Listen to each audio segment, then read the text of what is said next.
Are we on? Yeah. We're on, you guys. Come on in. I know it takes a minute for everybody to get their notifications because that's how Facebook rolls. I have got some really cool stuff for you. I'm going to be showing you things. And right now here I've got my vinegars lined up and I have my good old-fashioned olive oil. This is from Fresh Pressed Olive Oil Club. They don't have anything right now, but when they do, I will send you out a notification because they'll send you a bottle of free fresh pressed olive oil. How about that? Yeah. All right, anybody who doesn't know who I am, I'm Leanne Ely from SavingDinner.com. I am the Dinner Diva. I have been doing this for 20 years, friends. 20 years. We have several books, 5 Saving Dinner books in the Saving Dinner series. Part-Time Paleo co-wrote a book with Marla Silly, the Fly Lady, called Body Clutter. It was a New York Times bestseller. And here I am in my kitchen showing you how to make homemade salad dressing. Now, I'm going to tell you why. There's 2 huge reasons. One, because bottled salad dressings, for the most part, are pretty crappy. And 2, this is one of the easiest things you'll ever do, and it's one of the best ways to promote really good health, and it tastes delicious. All right? So, are you ready? Do you want to see some homemade salad dressing? I'm going to show you. And then I'm going to talk to you a little bit about how you can do a homemade salad dressing and make it just a little bit, do some different, kind of variations and what have you on it. First things first, we start with this little bowl. Now, I'm making this by hand, and everything that I'm telling you, you can multiply by 5 or even 10 and do in bulk. But I'm doing it, when we do our salad dressing at home, we do it per each time we make a salad because it just takes a minute. And you'll see when I'm done with this. That's number 1. And number 2 is the sheer simplicity of it will make you absolutely overjoyed because it's better than any salad dressing, any vinaigrette you've ever bought in a bottle. Scout's honor. Scout's honor. This is how Girl Scouts do it. This is how Boy Scouts do it. So wherever you are. That's how Spock. And this is how Spock does it. May the force be with you. I don't know. Okay, so we're going to start with garlic, right? Okay. So the first thing you have here is this is a big gigantic clove of garlic because I like garlic.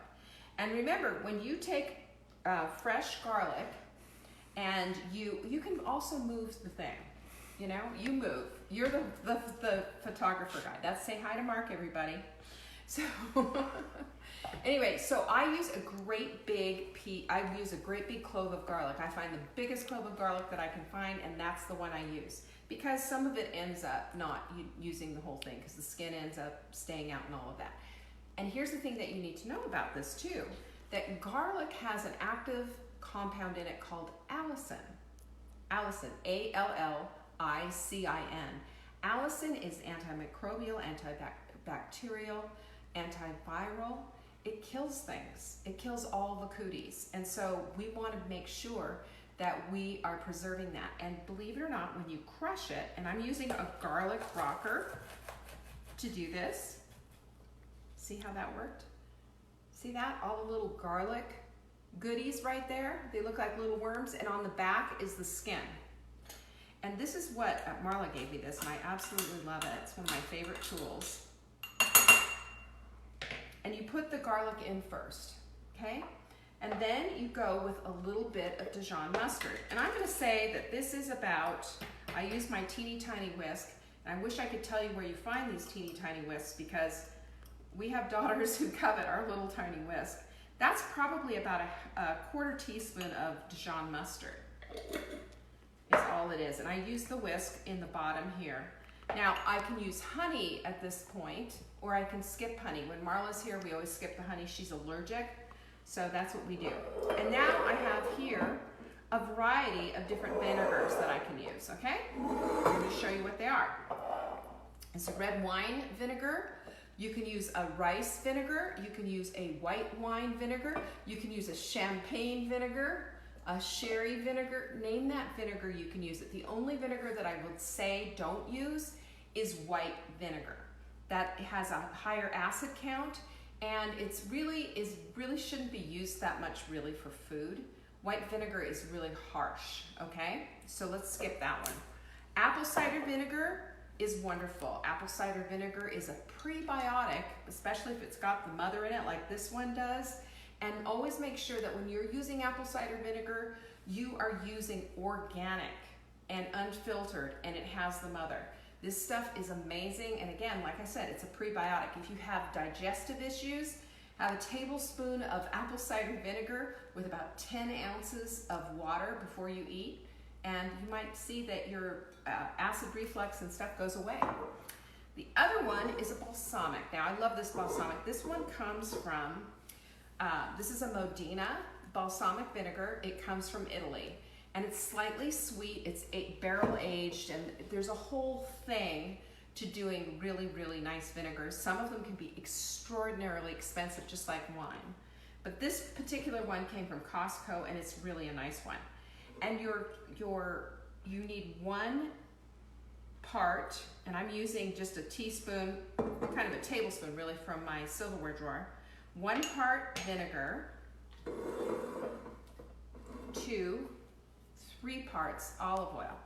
Your olive oil here is very important. You want to use the very best olive oil that you can. It's not being cooked, so there's 1, 2, and 3. Just like that. Now, you take this and you spin it around, and look, it emulsifies. You see that? It emulsifies. It's fantastic. And I also wanted to show you too, I have some fresh herbs here. And the reason I have fresh herbs is I'm showing you that you can take fresh herbs, you can chop them up, and you can make an herbal vinaigrette if you want. You could also take this, put it through the blender, add some mayonnaise and some anchovies, and you've got Caesar salad dressing.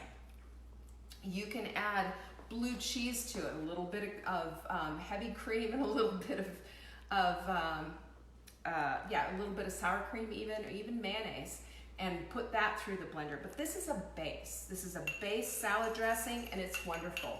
With our salads, we're usually using like a baby greens. We'll add maybe a handful of spinach, chop up a little bit of red onion. You can use some feta crumbles.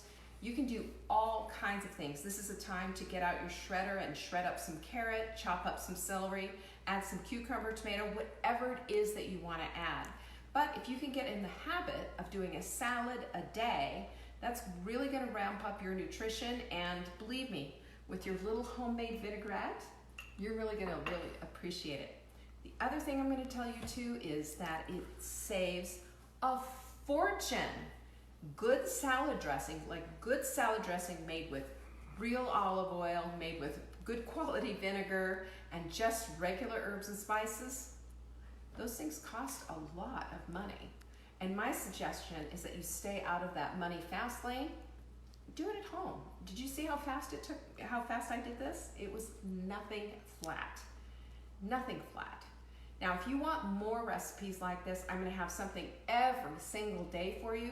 But if you look on our ebook section on savingdinner.com, you're going to see absolutely everything, including our emergency pantry meals. You're going to see our frugal ebooks, and these are made into menu plans with a menu plan for the week, recipes, and a shopping list. So it's really set up so that you have everything that you need. And then you can always come back here if you need any more additional help. Ask questions. Ask our customer service if you have an ingredient that you want to change out or you need a substitute for something. We can help with that. But we've been here serving you for 19 years, going on 20, and we're not going to leave anytime soon. Our plans work, and we have people using dinner answers since the day they came out in 2001. And it's our pleasure to serve you, and my pleasure to be here in front of you right now, giving you things that you can use today on your dinner table. If you enjoyed the meatloaf or the soup that we gave out, the broccoli soup, I saw lots of comments about enjoying the broccoli soup, or any of the other recipes, let me know. Let me know what other recipes you'd like to see demonstrated. We'll be here every day as long as we can do it. And don't forget, quarantine fashion, Wear your best sweatshirt and yoga pants. This is how we do it. Peace out.